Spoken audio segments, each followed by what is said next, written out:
Hey guys, welcome back to Pugscast. I'm Ray Roche, co-founder of Two Pugs Publishing, and my cohort here is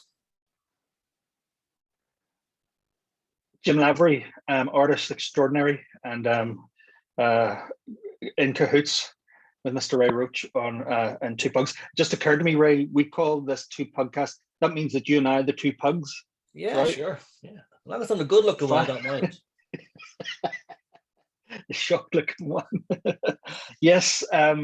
Thanks for everybody who has watched our videos, and if you want to share those, and Ray and I have said in the first couple of videos, this is all new to us. This is a big learning curve for both of us, and we just love comics and talking about comics, and we're finding a way. And so we really appreciate any help people send the word, or even some tips or comments, good, bad, or indifferent. We really appreciate it. So thanks for all the views and likes thus far. Please stay with us, and if you can help us along, we'd really appreciate the help. Cool. I think this week we'll talk about the talking gun. The talking gun. Yeah. This one started off as an idea I had. Why are vampires afraid of silver? What's so special about silver? And I had this idea of two rival vampire families looking for the last silver mine, because I thought once you dig it out of the ground, they enchant it so it can't hurt them. If they can find some raw silver, they can use it either for themselves against other vampires, or they can enchant it so it doesn't hurt them, etc. Right. That was the basic idea. It's called the silver chase. And I then started doing some research, and always with research, you find out that, it wasn't like that in the Old West, or it wasn't like that in the 1940s, or even 1970s, it wasn't quite like that. Your research throws up problems after problem with the story. So you either throw the research away, excuse me, or you dig into it. So I dug into it, and the more I dug in, the more I found out about the Old West wasn't what we thought it was. The Wild West didn't actually last very long. It was like 20 years long in total, kind of thing. Because there's the trains and progress spread across America very quickly. And they had these guys called carpetbaggers, who literally had bags, sturdy bags, and that's all they carried, just a bag of cash on a train. They get off a train, go to a farmer and say, "I'd like to buy your land," because they know there's a silver mine on it, or the train's coming to a train next year, or they're going to build a town next door. And they'd buy the land very cheap. If they couldn't buy it, they'd burn you off. Right? Nasty piece of work, carpetbaggers. Anyway, I found two things out doing the research into carpetbaggers. One was, after the American Civil War, the US Treasury Department got a law passed saying that all precious metals had to be assayed.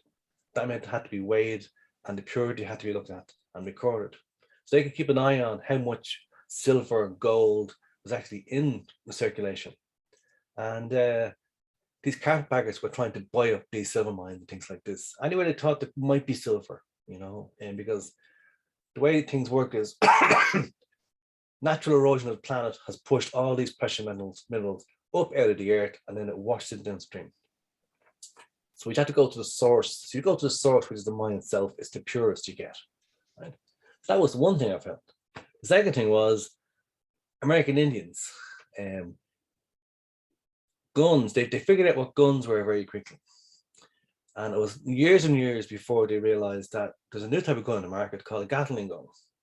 And the first time this particular chief heard a Gatling gun fire, mowing down his native braves, he said, "No, never again. We will never hear the words of the talking gun again."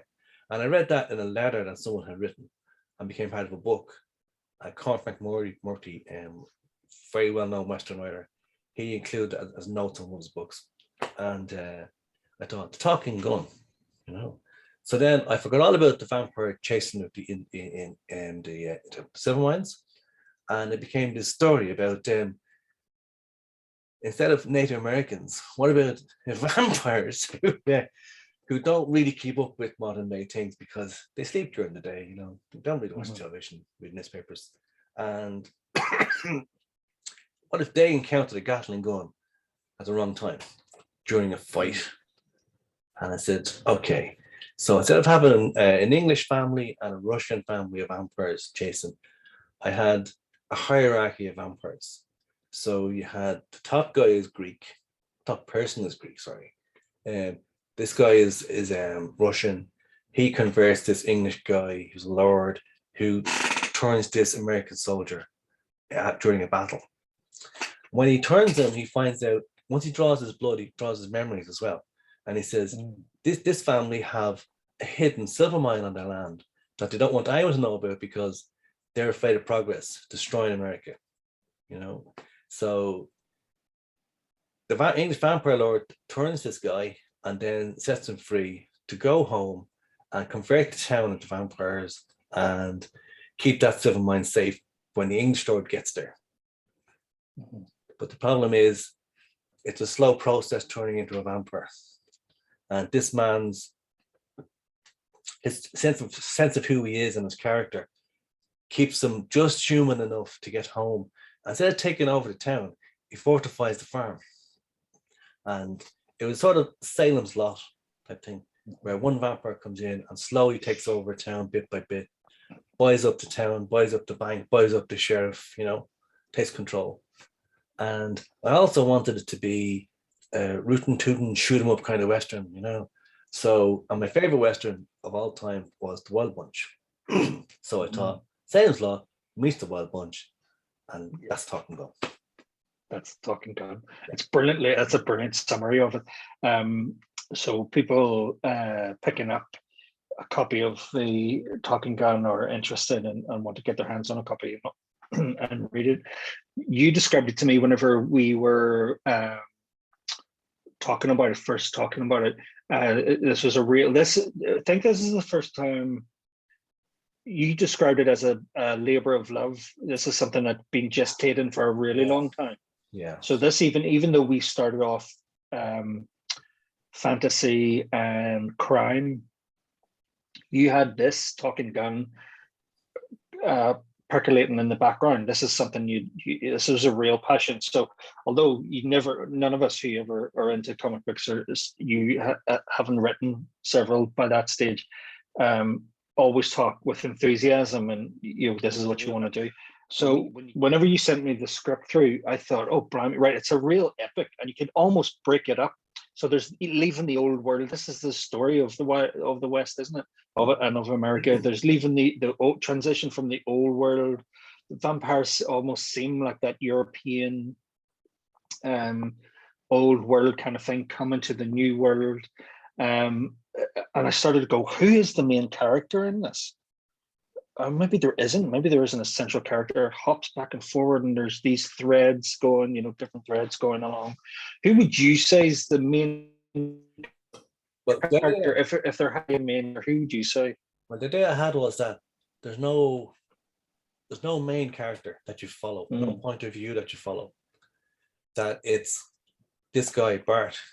He's been turned a battlefield at the moment of death, and he's given new lease on life, and this urge to get back. Now he's a man who joined late in life. He's in his 40s when he joins up.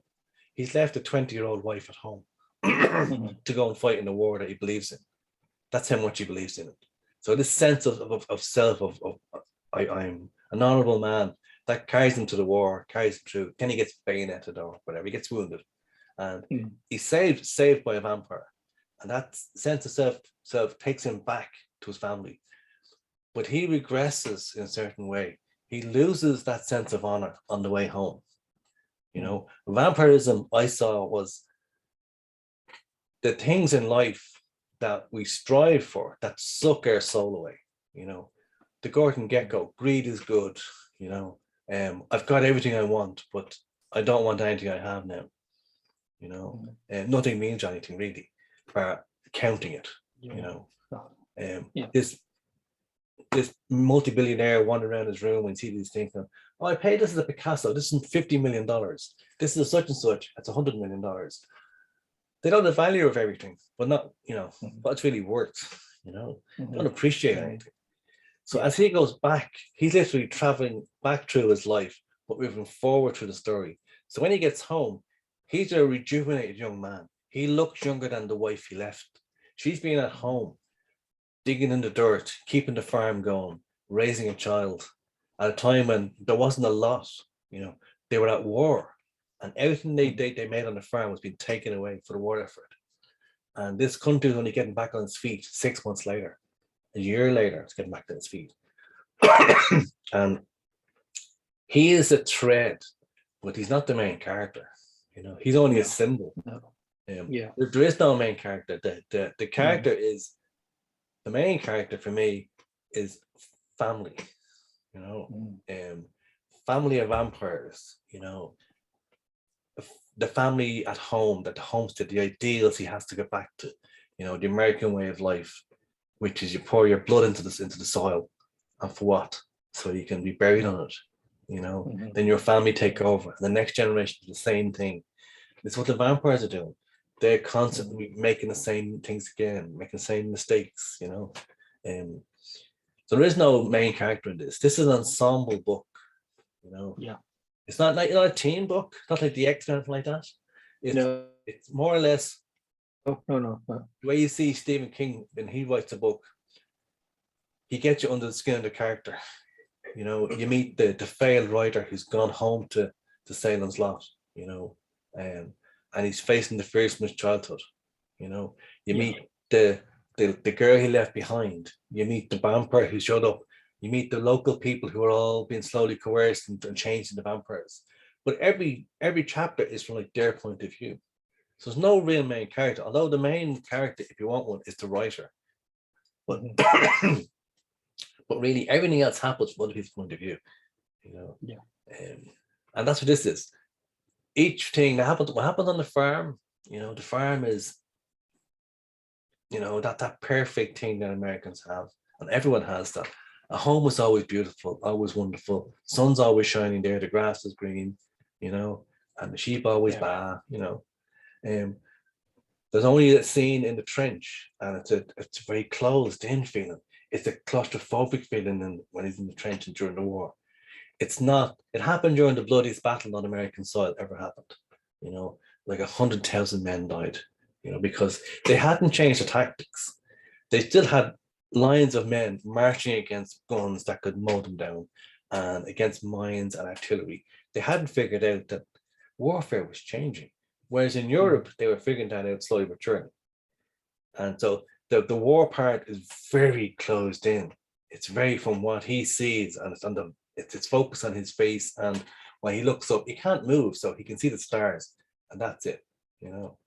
So the farm is always wide open, and it's on a prairie kind of thing, and the town is very sketchy, because from the vampire's point of view, none of this means anything. Everything that money, power, prestige, it all just fades away to surviving tomorrow, to bury yourself or to cover yourself in people so that you're safe when you sleep. If people look at it, everything is set from a point of view pointing at something, even if the thing you're pointing at is just to give you the idea that this is how this person or this creature sees the world. But when you just read through it, it's an adventure story as well. Start, middle, and end. There's a couple of flashbacks, and it's a get you started because it's a much bigger story. It's going to be another one, but it's a self-contained thing. That's the thing. Yes. You don't have to do the next one. It's a self-contained story. Well, we'll leave that question about. I was about to ask you if you think it'll be another one, but we'll leave that till the end because I think it needs space to kind of to talk about that and see what happens. Needs us to talk about. There's something about. I wonder if this is universal. I suppose people all over the world, we've seen cowboy movies and all of this, but I don't know whether or not we can talk about particularly Ireland because that's where we are. So this might apply to other countries. Maybe it doesn't. I don't know. I remember my granddad used to have, this is why whenever I was doing cover, what I wanted to do was the old, my granddad used to read these cowboy novels. They were old pulpy novels, and they had these kind of covers on them, and it's really odd. It's like it's like a ghost story, the cowboys. It's like Europeans went to America, and then these stories began to come back, and then they came back in different forms, in movie forms and book forms and everything. And I think they possessed people here. Like, I remember my granddad would, he loved westerns. He just loved westerns, and those were the entertainment um, movies that he would watch when he was little, and they stayed with him. So they really took hold of country and western music is big here in Ireland, and um, it's strange to me that Europeans went away, and then this Yeah. mythos came back, Yeah. and it took hold of us, and it's almost like a dream. And there's parts of the Talking Gun that are definitely dreamlike, and there's a mixture of would you say supernatural element, definitely when it comes to the Native American part of it. The two things about Native American are they like their drugs. And this is the thing, there ain't nothing wrong with that. Primitive man in Europe ate his mushrooms, licked his rocks with lichen on it. The monks all licked the rocks, went off, had wonderful, fantastic dreams about saints. Every country in the world dabbled in their drugs, made a religion out of it. And there's nothing wrong with that, because how we perceive the world is reality. Perception is reality. And you have to believe in something. If you're a native of a country where you live and die by the seasons, you follow a buffalo, you follow the fish, you can't travel like outside of where you are, because your life is short enough as it is, So they look towards a shaman, they look towards the person who was telling them what that is in the sky. That's the sun. What is it? And they have a million stories about tricksters, about anthropomorphic animals that become man or can talk to you, have spirit guides, this kind of thing. To us, it's a wonderful, rich thing that it's much, much more attractive than St. Patrick beating a few snakes on the head. Our religion, we borrowed a lot of it from older religions, because that's how it worked. You found what works for you. And that's the beauty of religion. Religion works for you if you believe in it. The more faith you put into it, the more you get back from it. And that's the beauty of it. You have to believe in something in life. Even if you're a humanist, you don't believe in God or anything else, faith is faith, wherever it is. You can still work on that as a health and safety lecture. Do this, that will happen. Do that, you die, right? You have to believe in something. You don't have to experience that death, sticking your finger in a socket. You don't have to experience your soul leaving your body to believe in it. Whenever a man, woman, child, whatever wants to believe in, that's okay. Don't denigrate someone that's religion, what they believe in, even if we don't understand it. That's what I believe. That's just me personally. American religions, Native American religions, they're wonderful because they speak to the spirit. The West was a wild place to be, because you lived or died by the strength of your spine, the speed of your draw, get the gun out quick, have a little bit of extra grit in your stomach to keep moving, keep going, keep fighting the weather, keep fighting the elements, keep fighting everything else. And the American Indians, they looked around them and they saw beauty and death and nature all wrapped into one thing. And Hollywood has given us a version of it. But if you look into it, they have fantastic stories about, what the gods have done for them and have taught them lessons. And a lot of religious stories are about teaching us a lesson, there's a strong Native American influence in it, because John Two Wolves, he's named after the idea that inside of us there are two wolves. One is hate, one is love. They're always at war. Which is the strongest one? Which one wins? Well, the answer is the one you feed the most. So you feed that hate, that's who you become. That wolf takes over. Yeah. You feed that love, that takes over. So John Two Wolves, his backstory in my head was he was a trainee shaman, and something happened and he took a turn against it. He walked away from the tribe for some reason. and ended up with the white man, but brought his supernatural powers with him. He can walk on the next plane, you know. He can see things we can't see, you know, all around us, another world. And he's a man who doesn't see a difference between life and death, you know, here and the hereafter. They're all the same. It's all part of a road. And a good road is a road with light. A bad road is a red road. Once you start on a red road, it's very hard to turn back. It's almost predetermined that you're going to come to a bad end, you know. Yeah. And that's where John Two Walls comes from. He was one of my favorite characters when I was writing it. And then again, he's a great, yeah, he's a great character. I'm just going to sketch him as we're drawing, or sorry, as we're chatting. What a great character. And I suppose we have those ideas in our head. We have Geronimo and Hawkeye from Last of them, like yeah. These Native American characters. Yeah. So sorry, I interrupted you. I'm just going to sketch as we're talking. He's just a great character. So is he a symbol? Is he a totem of that idea of the Native American? Does he embody your ideas, your research about well, I the Native American point of view? Because he well, when I looked into it, they don't care. They don't care about the white man. They didn't care at the time. They don't really care now. White man has never been very good to them, you know, except do-gooders or charitable people, you know. Things have changed now, and they're people that need a lot of support, you know, and they've either become, in some cases, very insular, you know, refusing to leave the reservation, so to speak, because everyone sees it as Hollywood, this idea of giving them what an American Indian is like, you know, and it's very almost never right, you know.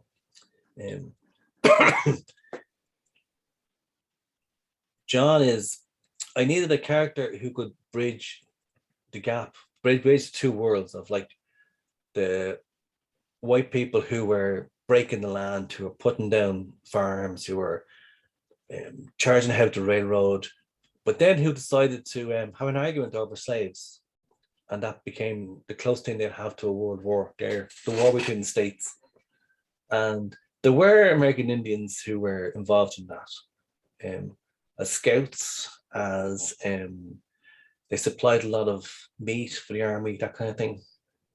But really, they didn't care, you know. Well, why would they? Because no matter what the outcome of that war, it wasn't going to change for them, you know.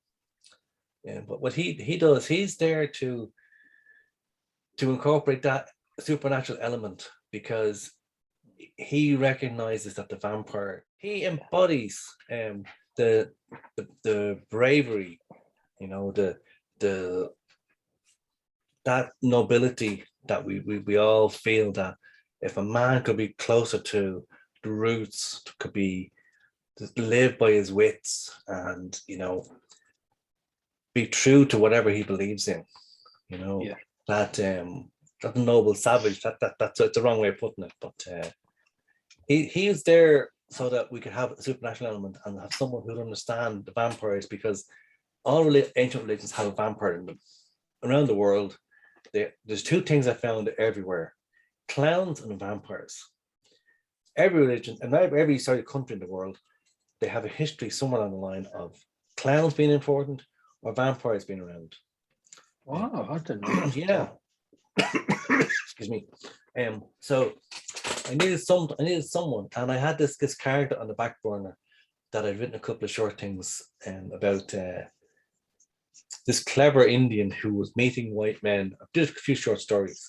He would meet white men who they thought because he wore very crude clothing and didn't carry a lot of belongings that he was an idiot, whereas they had horses and they had trains and everything else, and he was always able to outwit them, you know, and he ended up coming out on top every time. But that was me just being, you know, funny. And so when I came to do Western, I went, right, John Two Wolves going in there. And I put him in as a picket man.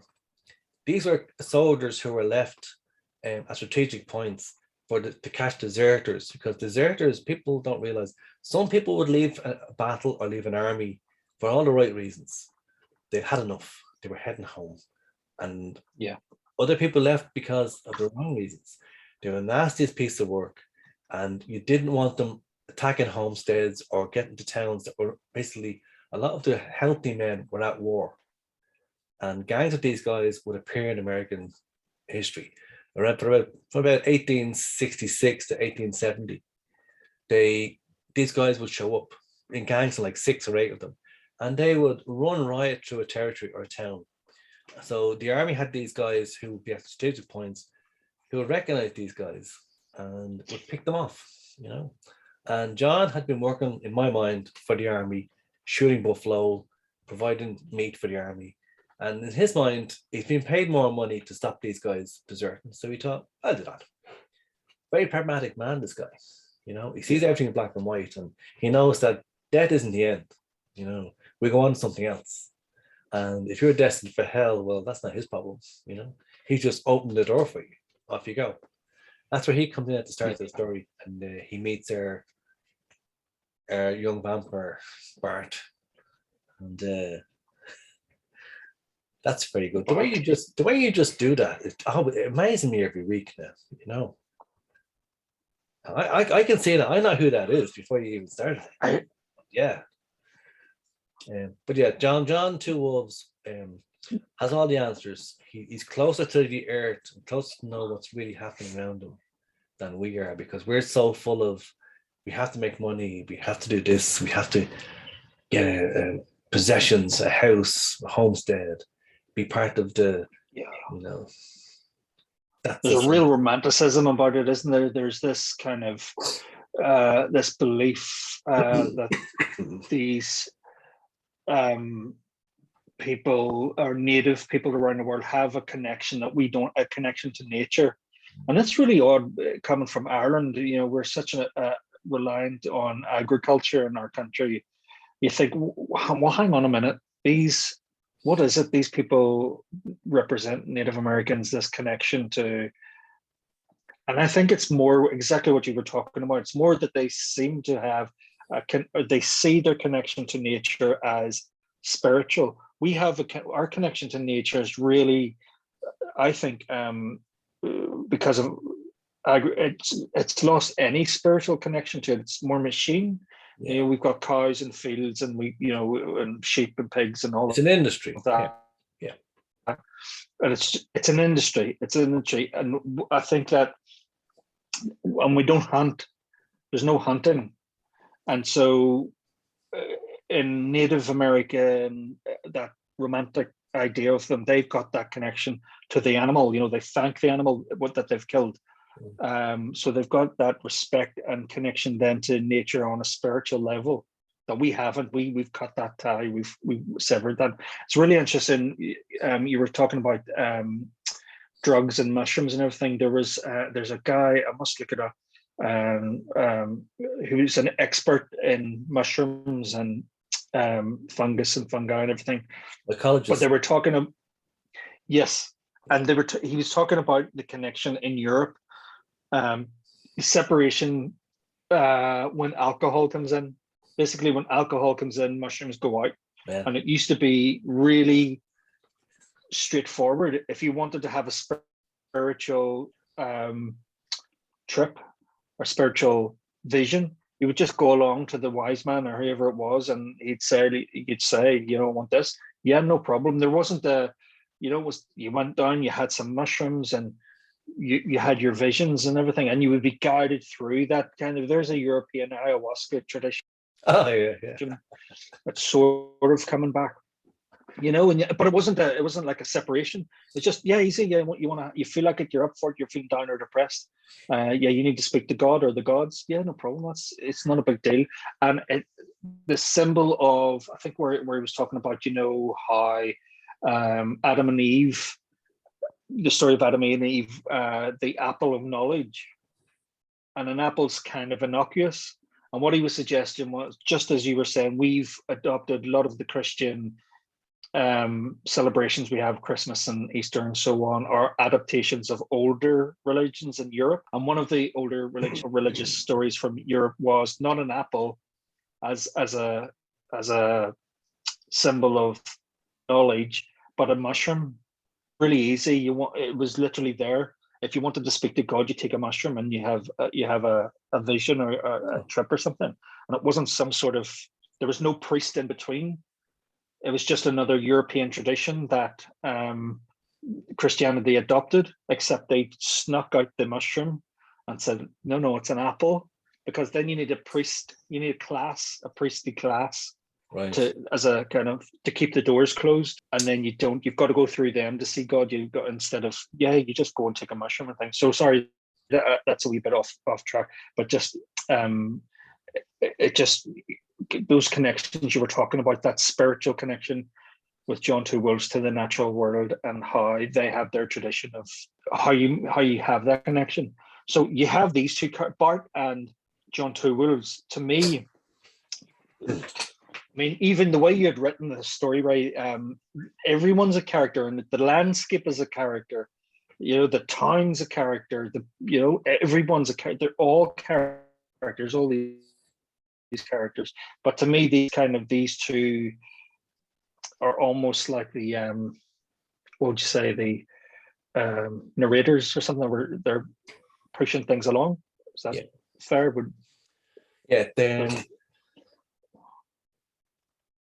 It started off as a straightforward chase. You would have two teams of families that were always bickering amongst themselves in one fashion or another. And they were one decided to go with horses, the other went with trains. So the English had a history of horses, and they took the horses. The Russians liked the train because it was all industrial and powerful and macho. Yeah. So they took the train. And it was a race to get to this point. So I had this idea of tandem storylines moving along. So when I threw away the families hunting the silver mine, I still kept the tandem storyline going. So these two guys here, they show up and they take the reader from a location to a location. Because something's very difficult is moving people from A to B without explaining why you're in B now at the moment, And that's what they did. Did you ever watch, there was a TV program on, I think it was only one season of it, or 2 seasons, Carnival. Oh yes, yeah. Yeah, and it lasted 2 seasons, 2 seasons, but I loved it because it was like that was at the tail end, of the West. That was the very dying days, that kind of world or anything. But that traveling in the story, in the Talking Gun, we travel. We do quite a bit of traveling, don't we? There's a ship journey from Europe, and we just squeezed in so much. Were you ever afraid, like, you're squeezing in so much into this book? Mysticism, traveling, vampires. Yeah, everyone. Well, people generally say you pack a lot into your stories, right? And I do, Yeah. But the traveling, the going from location to location, if you break it down, he's going home. This guy Bart, he's a vampire, and he's just realized he's immortal. And he's going home, and he's going on this journey where he's seeing places he's never going to see again, because it's not going to mean anything to him. He's losing his humanity. So I do use locations as characters. On board the ship. One thing that fascinated me about Dracula, the first book, Stoker's book, the horror of traveling, trapped with a vampire on a ship, where could you go? You can nail yourself into a room, but then what? You starve to death. You come out during the day, hopefully, but still, where do you go? You set the sails back to your cabin. He gets up during the night, takes them all down again. So this thing of cat and mouse on a ship. I then started thinking about this creature that has to feed, and he's stuck in a box for 6 or 8 weeks or whatever, and he's got this psychic connection with his Renfrew type butler, and he's Yes. he's driving this guy mad slowly but surely, because this guy has a hammer and he could quite easily go dunk, dunk, dunk, dunk, dunk, master. See you again, pal. Yeah. Yeah. But by the time the monster gets to America, he's got completely bonkers, tourist. Yeah. And he bursts out of the coffin and has to feed. And that's one of the real telling scenes in the book. It's they fought a war in this country over slavery, and guess what? It's still there. And it didn't go away immediately because someone signed a declaration and Lincoln said it's okay, everybody's free. No, it didn't go away immediately. And there's things like that happen in the book that show you the time and the place and where they actually were. So on the ship, it's one crazy maelstrom, stormy, emotional thing. Then he gets off the ship and it's you better feed me or else, and then it's and after he's fed, he's back to normal and he's wiping his face. Okay, which way is best? Next thing, and he's back on track again. This vampire.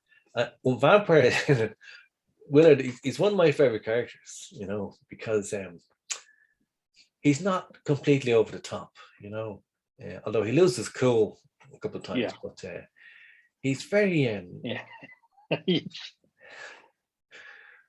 he's in control and he's playing people, because he does the whole thing with a mirror, and I found it very easy to write him. The characters that say something to me, I find it very easy to write, and I found him easy to write. But, there's a kind of thing that I love. I mean, I think somebody said that there's every iteration of vampires being done, space vampires or whatever, and you think, that's fine. So what you've got to do is find a character. Somebody one character might be a king or a baker or a artist or some, that's fine. All those characters, and similarly a vampire. And what you have in this guy is just, as you say, he's thinking. He loses his cool a couple of times, and just something struck me. I mean, imagine what you were talking there about being trapped on a boat and everything. But imagine from a vampire's point of view, this is that forgetting what a sunrise would look like, or what midday, what it would be like in the day in the fresh air and walking around. Imagine, everything's stale. Yeah, he says that in the book. He says he looks around and there's like a pink haze to the world when he looks around. And he says that he was told by his master when it turned to him that everything will fade away, and I think that's what happens to them. I think for me in this, vampirism is like a metaphor. It's usually a metaphor for something in everything you do. Like even if it's a metaphor for being a remorseless killer, in this one, it's we have to progress, we have to move on, we have to take on new ideas. If we stay the same, somebody clever is going to come along and take everything we have. The old West, the white men came along, took what they wanted. In Europe, bigger countries came along, took what they wanted.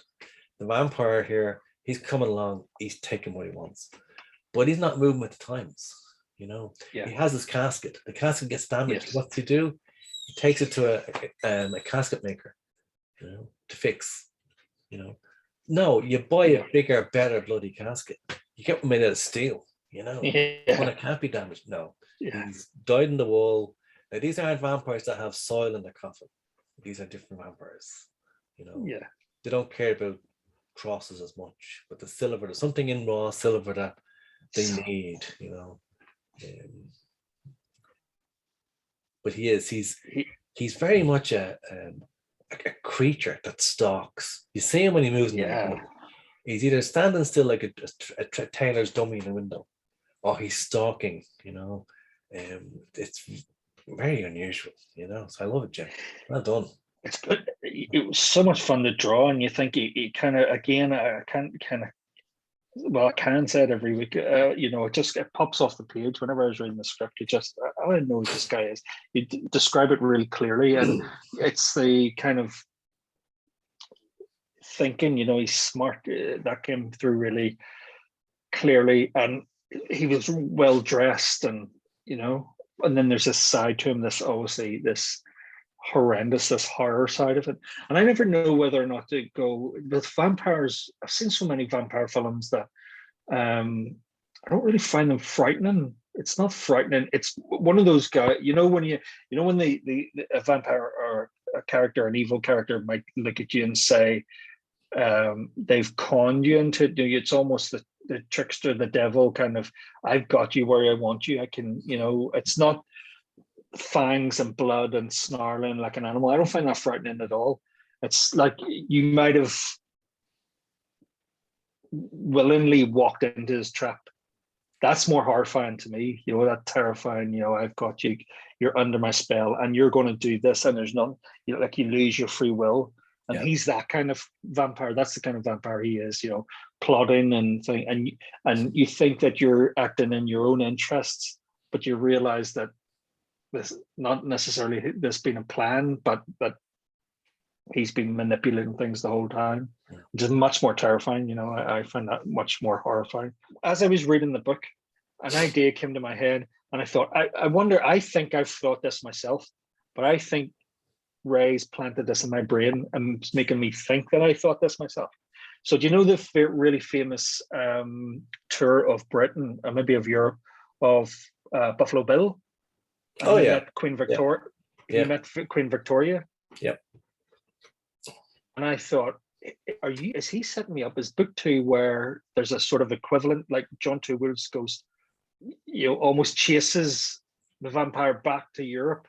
No, but I like that idea though. I like that idea. Really? Because as I was reading it, I thought, that's where he's going. He's planting like you do, plant these little seeds and then they come.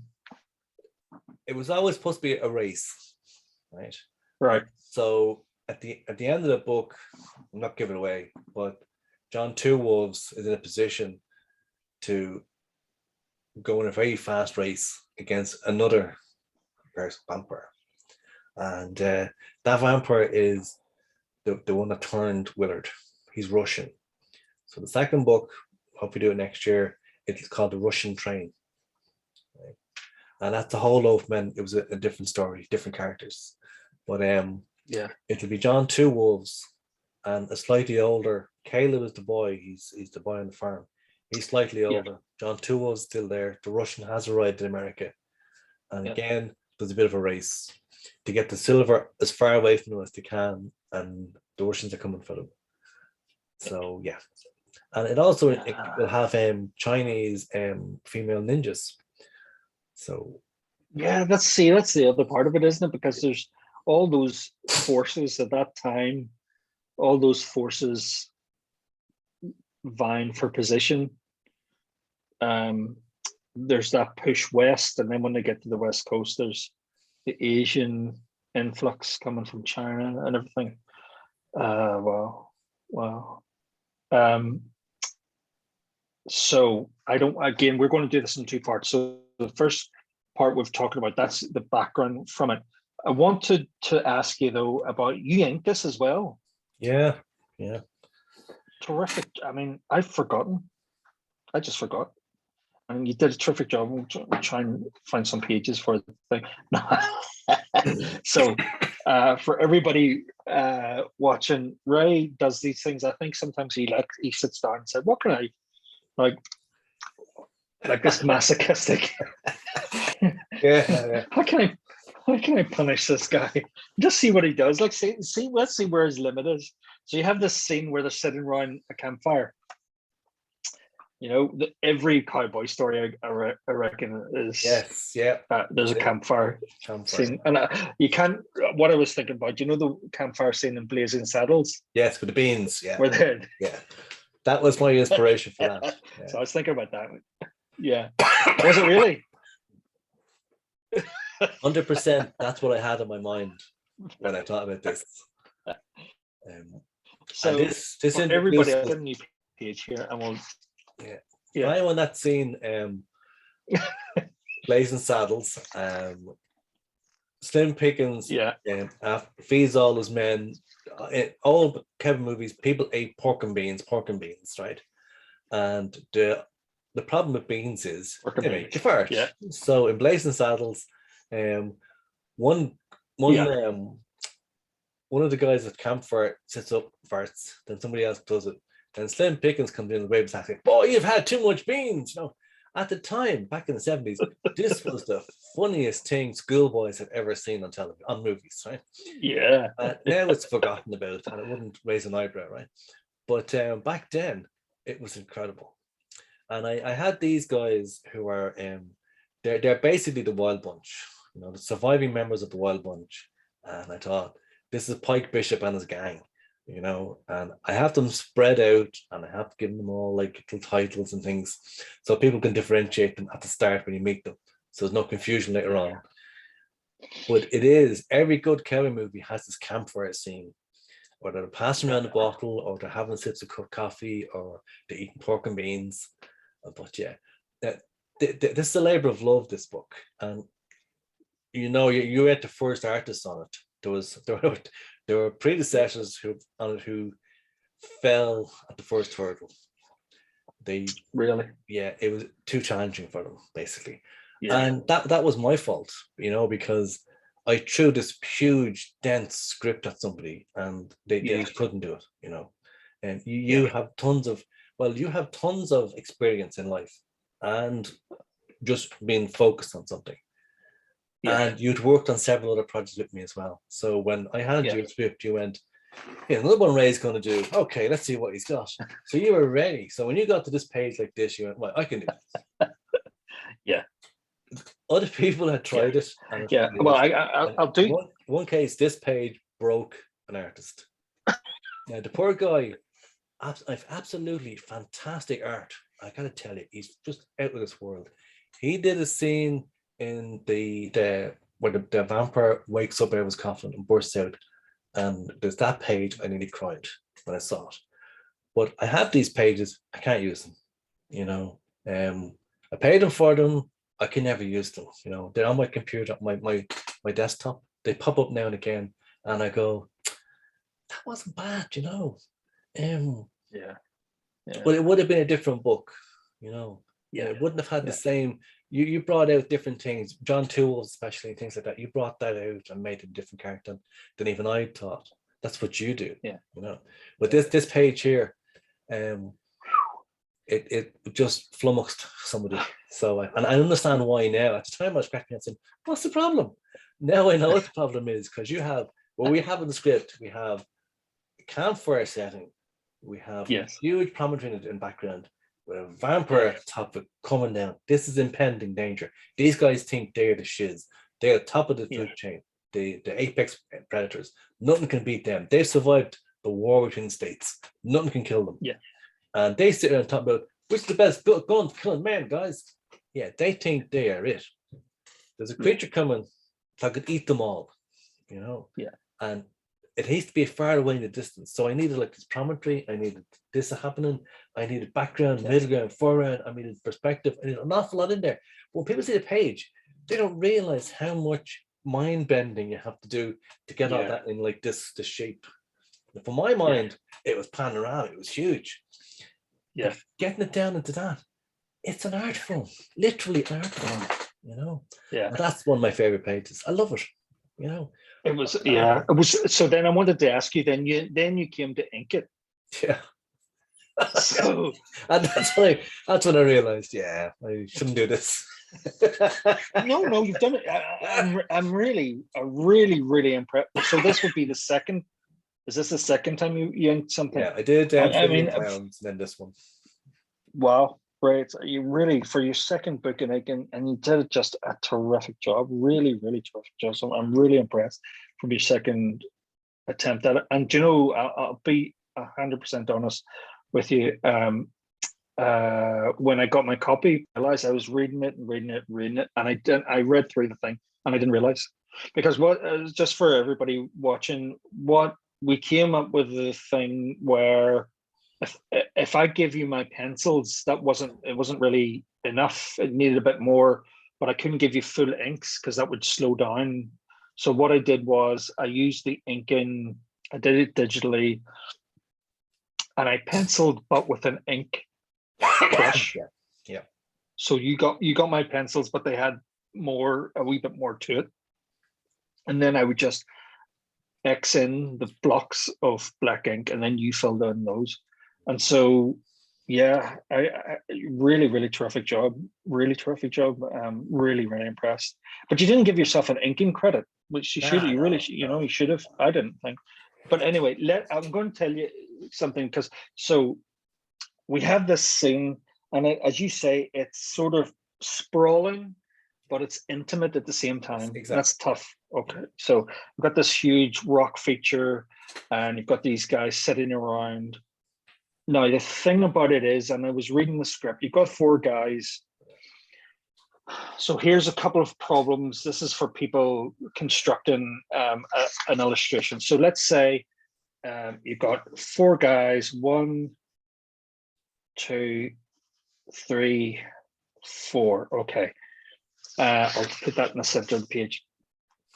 And so when I was reading the script, I said, well, who typically the person who speaks first goes on the far left, right? But it's a conversation.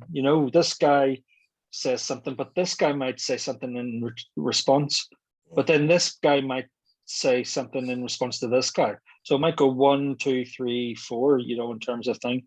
So you've got to be careful about that. And then in the next scene, all that could change. So you need to spin the camera. So we have them all sort of established, and I'd read through the script, and I think, right, this is how I think the conversation is going to go. And yes, the first Corporal Vernon Booth, this guy here, he's the first to speak. So there you go, 1, 2, and 3. Okay. But then in the next, so then we have to do, let's see. So Vernon and Cody on one side, McKay and Hutchinson on the right. Okay, so then if you imagine, then we're going to zoom in on these 2 guys and give them, okay, so that's those 2 talking. And I've got a hint at the other 2. So I'm looking through the fire, these 2 on this side. But then in response to these 2 speaking, I flip that. And now these 2 are silhouetted here. And the guys who are silhouetted here, they're speaking. So that's how I was doing that. Okay, so we zoom out. I'll just come in on this. Then we zoom out on the characters, and they're in the background.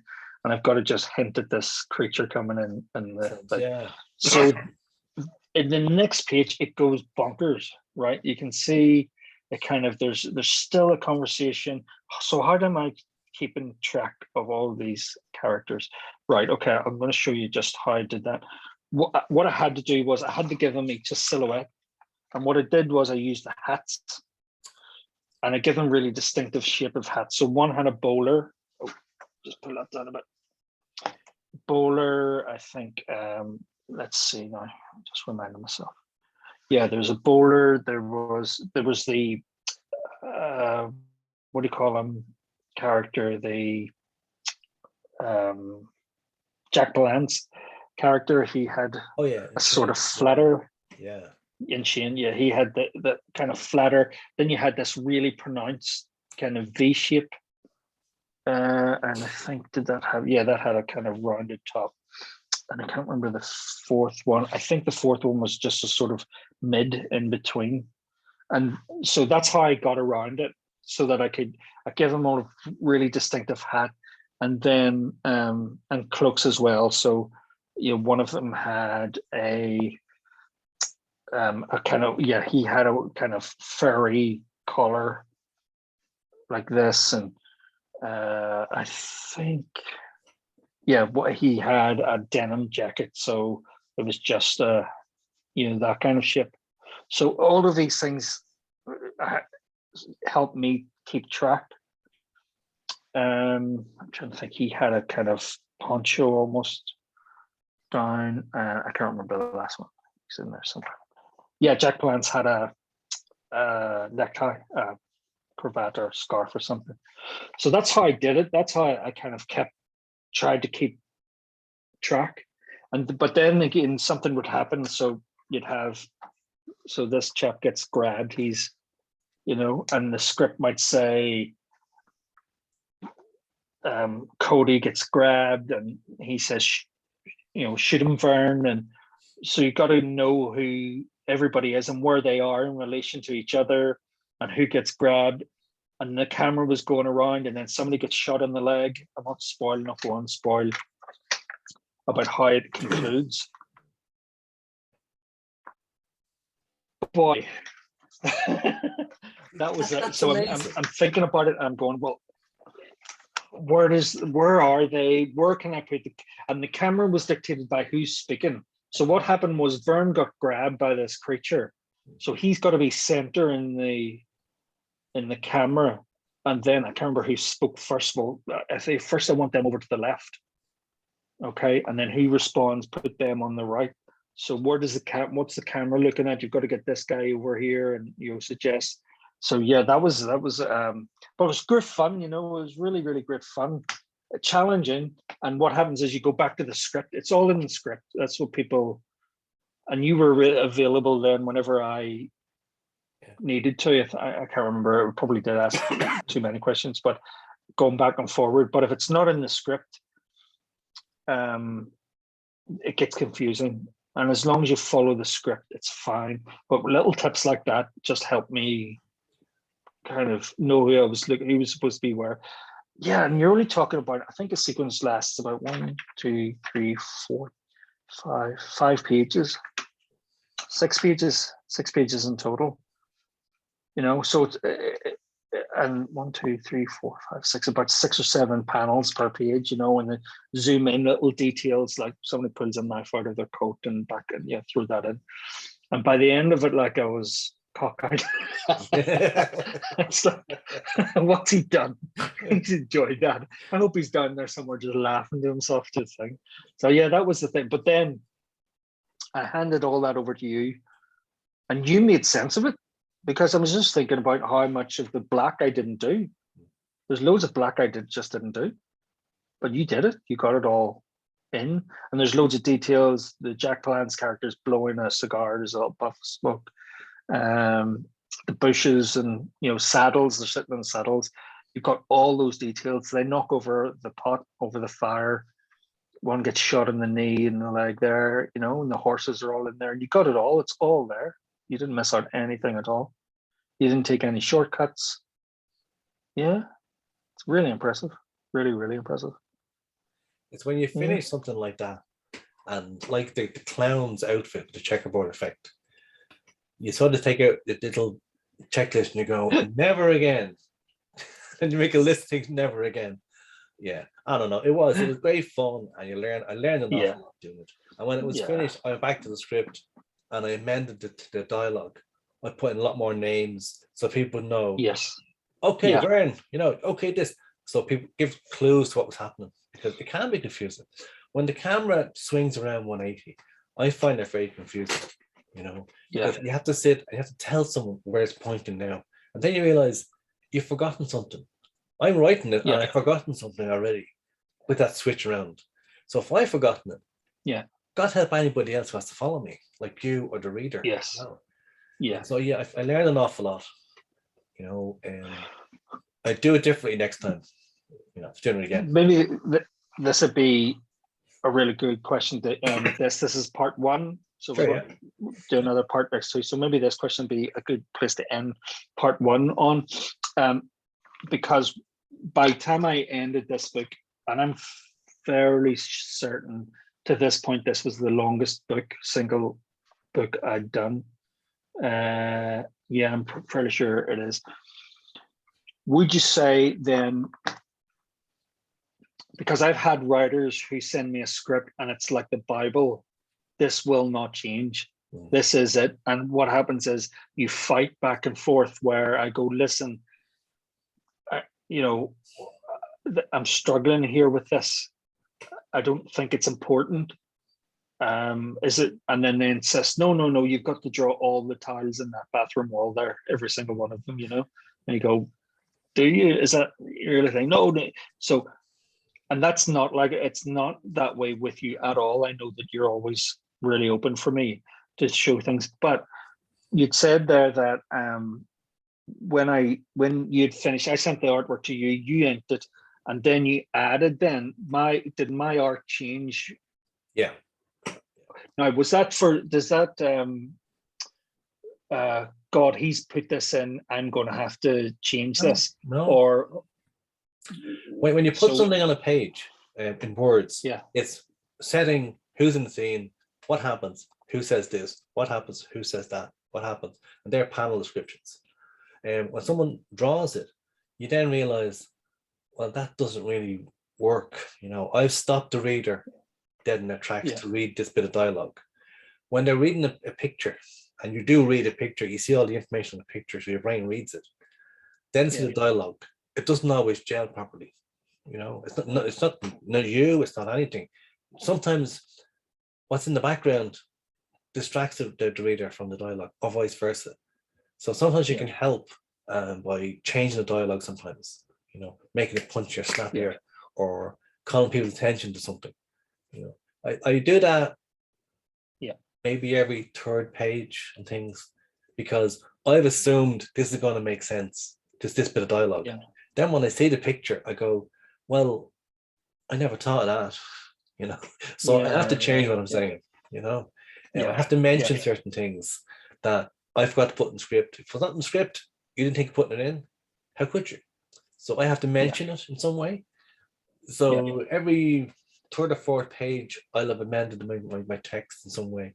I take out a joke because a joke isn't fitting, doesn't work. It did on the page when I was writing it, but as the editing went on, and I kept it in, but it didn't make that much sense anymore.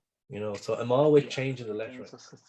Just really terrific book, and the greatest Gatling gun versus zombies scene I've ever I love it. come across. That comes from a direct lift from the God, I blanked out now. The Wild Bunch. There's a climactic scene. If anyone hasn't seen it, there's a climactic scene in a federale camp. And it's one of those ambiguous scenes where you're not too sure who's right and who's wrong and why these guys are doing what they're doing. Is it the last stand? Are they heroes? And even the director interviews has changed his mind. Poor guy's dead now, but he's changed his mind over the years what it actually means. But it was a seminal movie for me. I mean, it made a lot of difference. Now, I saw it when I was like 9. Did you? Wow, it's violent. It's a violent movie, isn't it? It's something else now. Very violent. But I saw Night of the Living Dead when I was 9 years old in a cinema with my cousins and my brother. And then the following week, I went back thinking we were going to see Night of the Living Dead again, and they changed the thing, so it was the Wild Bunch. And I went from being, quaking in my boots like 9 years old, and waiting to see this black and white movie, and then it was color, and I thought, this is grand, and I sat back. No, it starts with a massacre, ends with a massacre, and what the hell's going on? It's brutal. It is brutal. But William Holden, he just stood out to me as being, I wish he was my dad, Yeah. Pick the wrong father. There you go. Imagine he was your dad. Oh my God.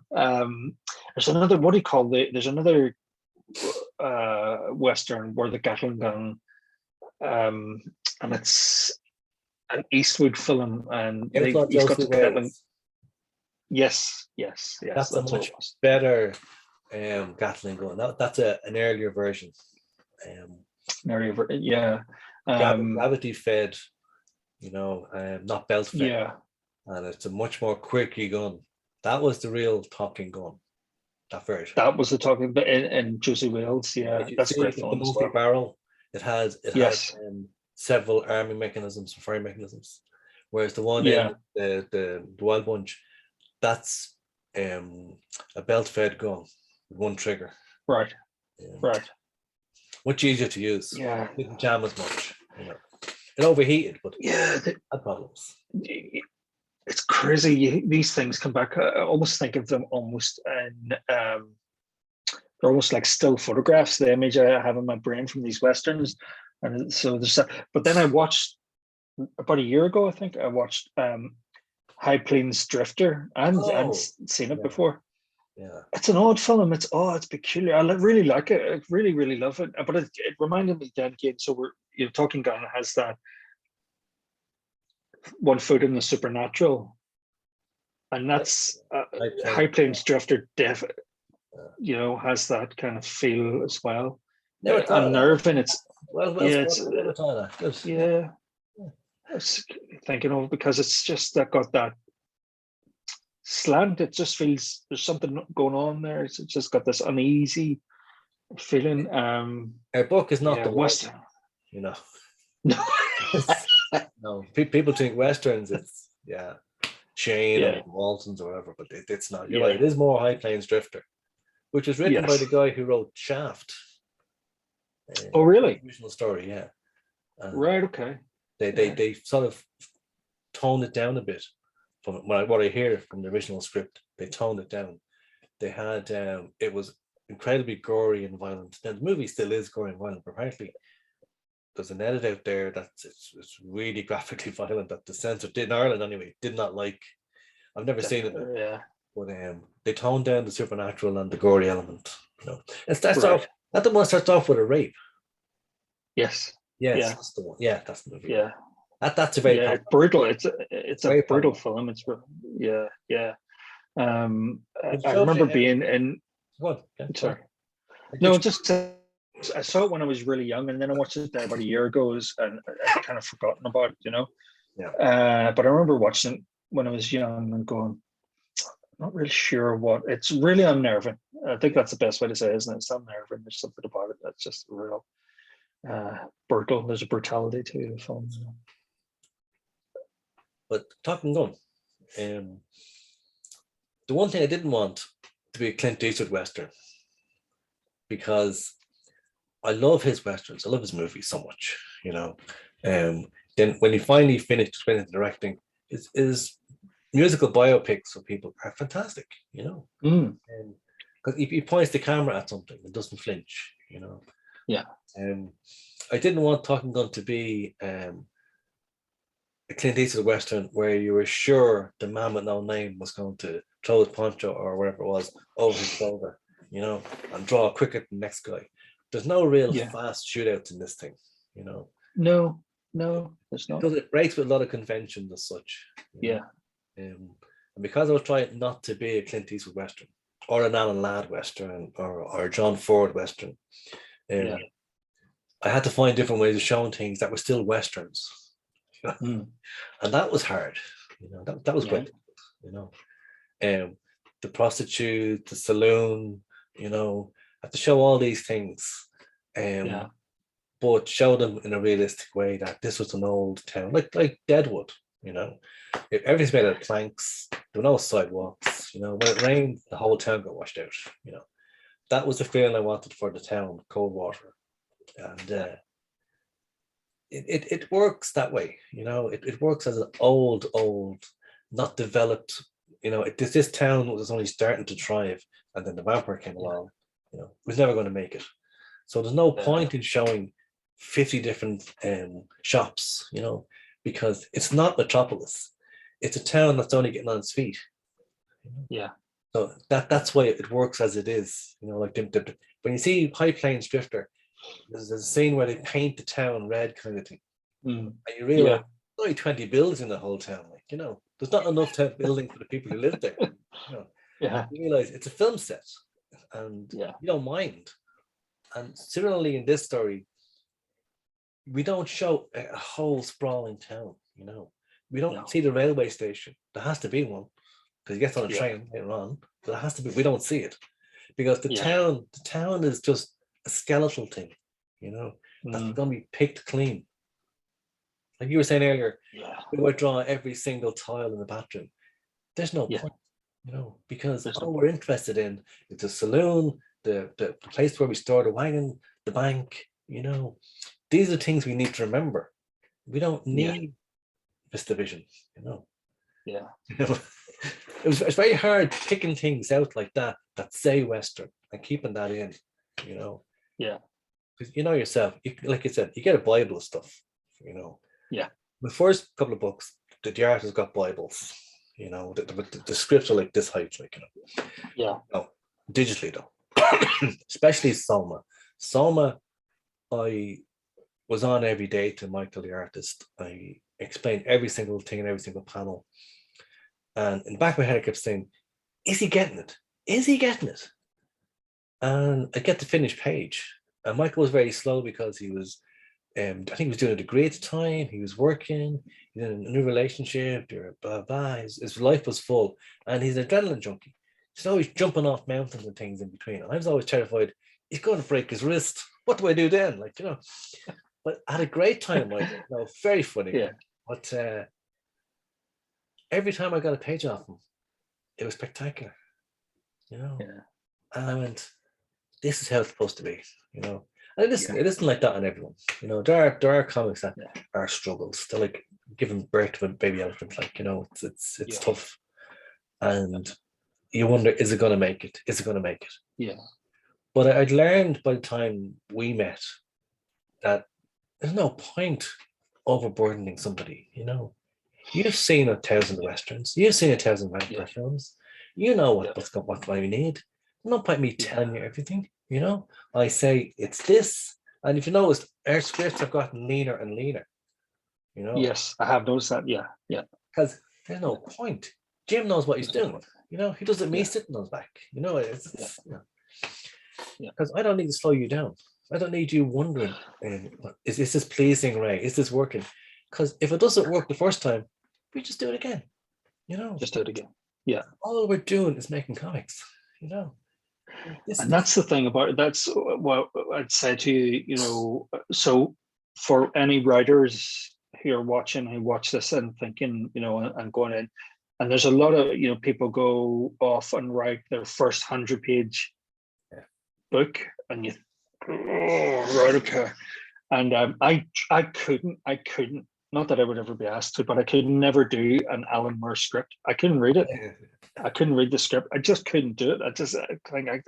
I don't want to. I like to read it at the end when it's all done. Somebody else do it, but I don't want to read that. I don't want to read that. You know, it just, whatever helps me get quicker. And it's not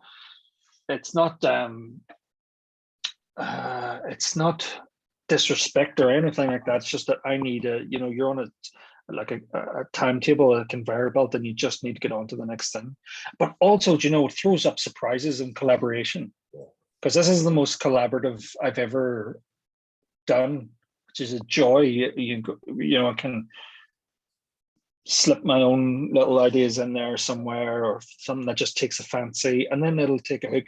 And then, as you say, from which a character that you wanted to kill off, gets life. You know, gets life. And I was and just making Talking Gun. We'll finish up on part 1 of Talking Gun, and just thinking about all the other characters and thinking, where could they go?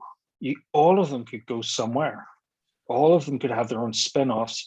You could set a whole book twice the size of this one just in the town itself, you know, which is just terrific. Just whenever you think about it, it's just, you know, the comings and goings of the saloon. I think of Deadwood, you think of all the other, you know, people come in, they leave. Just amazing. The railway brings new things that you never saw and before. So just by parting words for part 1, what's your takeaway? What's your takeaway from finishing your labor of love? I probably should have made it 100 pages, you know. Middle. There were things I took out, sort of explained, you know, and I could have made this as big as I wanted, but it could have been a gigantic 500-page thing, you know, because I loved it so much, and I had so much in me to just pour onto the page. But well, we've learned since then that if a story has to be 130 pages, like the Sideways Nuns, it has to be 125 pages, you know. And all those characters, those settings, everything needs its space. It needs to be bigger than it is.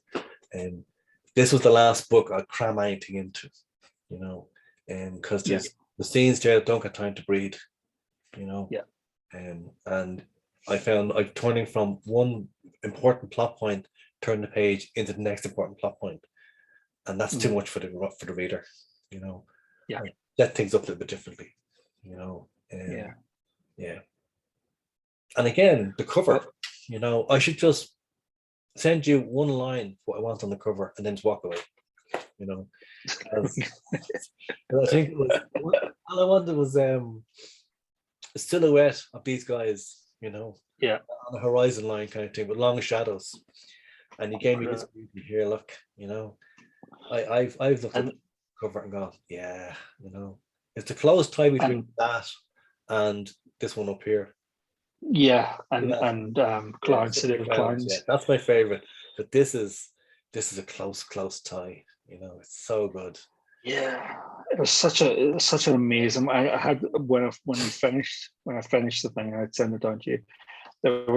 It's really bittersweet because I'd been, I can't remember how long I'd been working on it for, over. Yeah, it was a while. And you come to an end, and it's really weird because I'm about to send you through some pages for Witch, and they're different marks. I'm making different marks. So I'd worked on this for so long, you know, and there was a lot of horses, for instance, so I had to go away and remind myself about horses and all of that, and then it's just stopped. All right, okay, but it's hard to explain, you know.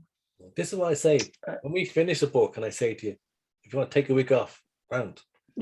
Draw elephants if you want. You need to. I think you need to. You need to go off now. Well, why don't we start part 2 of the Talking Gun, or chat about the Talking Gun, with a bit of, there's a wee tiny bit of, I mean, a granule, like a real granule of friction, and it was to do with the double barrel guns. Do you remember? Oh, yeah. So we can call the next segment, we can call it Both Barrels. Ray gives me both barrels, because that's a real. And do you know what? It was like I was having a real senior moment. Whenever I was going, okay, what were you talking about? And I don't know, I was getting a brain fog. We'll save it time, but it was funny. It was really funny. It was real funny. So next, it wasn't such a major plot thing. It's the talking gun.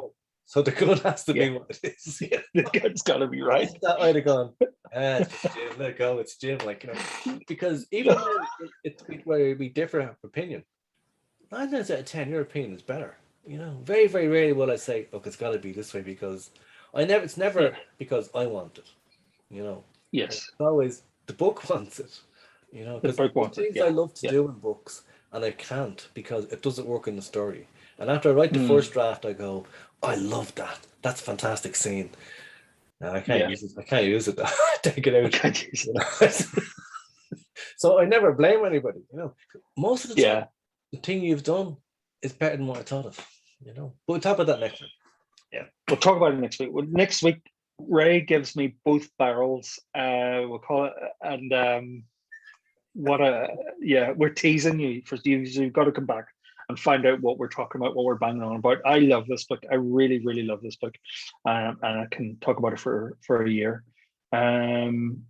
So thanks very much for everybody for tuning in, and thanks to Ray, and likes, comments, subscribes, the modern begging motifs on YouTube. If you see that and you can give us a thumbs up and a share, we really, really, really appreciate it. Comments, whatever you want to, we really appreciate it. Cool. All right, then. All right. Until next time. Until next time. To get in touch, we're twopugspublishing.org, and you can go on there. You can have a look at everything we do, and you can order as many as you want. And you can reach Jim at Jim Lavery 1 on Twitter. You can email me at papercranecomics@gmail.com. I think I'm on Instagram and Facebook. Just search Jim Lavery on either of those and you'll find me. Cool. Right, till next time then. Next time, thanks very much, Ray. It was a good laugh. Good Chat. Thanks for listening, everybody. See you next time. Yeah. Bye-bye. See you next time. Bye-bye. See you later.